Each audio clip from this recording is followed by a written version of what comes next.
سلام علیکم و رحمت الله و برکاته. برادران و خواهران، هموطنان عزیز، در هر کجا که هستین سلامت و سربلند، کامیاب و موفق باشین، کاملا خوشحال و خرسند باشین. الحمدلله که امروز باز در کنار اکای میر سعید قرار دارم. وقتی که این اکای میر سعید یکی از برادرای قدردان ما، یکی از برادرای بسیار نزدیک و محبوب ما حاجی شرف جان میبینه که در یک عربه ویرانه که به قوه دیگه کس میروه، یک عربه که دستک زده اکای میر سعید در کنار راه میرفت، چشمی حاجی شرف برادر عزیز ما به این میرفته و ماشین کنار راه میگیره، از این اکا پرسان میکنه که ما چی خدمت برای شما کرده میتونیم. این حاجی بابا میگه که اگر امکان باشه برای من یک عربه بخریم که او با قوه برق حرکت میکنه، بسیار خرسند میشم و در حق شما دعا میکنم. الحمدلله که تا به امروز چندین این خیل عربه ها، این خیل کمک ها، این خیل دستگیری ها به نیازمندان داره میکنیم.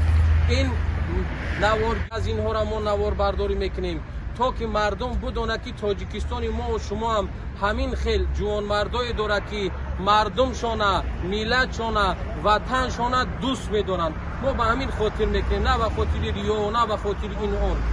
این اکای میر سعید در سن 63 سالگی قدم میمونه که این بابی فرزند است. بسیار یک حالتی که از سرگذشت خودش نقل کرد، یک حالت وزبینی را دوره از سر میگذرونه. انشالله که ما این عربه نو که به قوه برق میروه را به این توفه میکنیم و از این طلب میکنیم که در حق این برادر عزیز ما دعا کنه. حاج بابا در حق همین برادر ما و تمام خیرخواهانی که دست این خیلی نیازمندان را میگیرن دعا کن. اعوذ بالله من الشیطان الرجیم. بسم الله الرحمن الرحیم. حاجی شرف جان، حاجی شرف جان خیر کرد، پروردگار کریم خدا خیرش قبول کنه.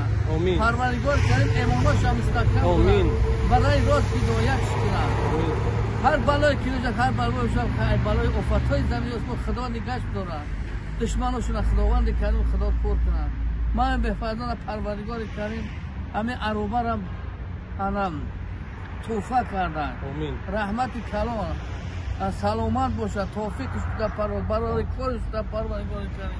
ای بلای و فتوای زمین با خدا نگهش بداره پروردگار کریم. بسم الله الرحمن الرحیم. رب اغفر لی ولی والدی والمؤمنین یوم یقوم الحساب. لا حول ولا قوة الا بالله العلی العظیم برحمتک.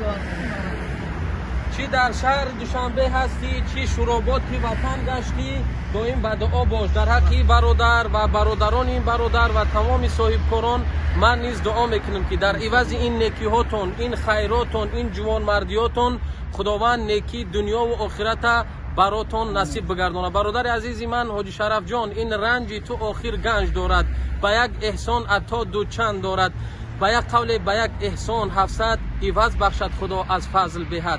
کامیاب و موفق و مؤید و سربلند باشین. آمین. السلام علیکم و رحمت الله و برکاته.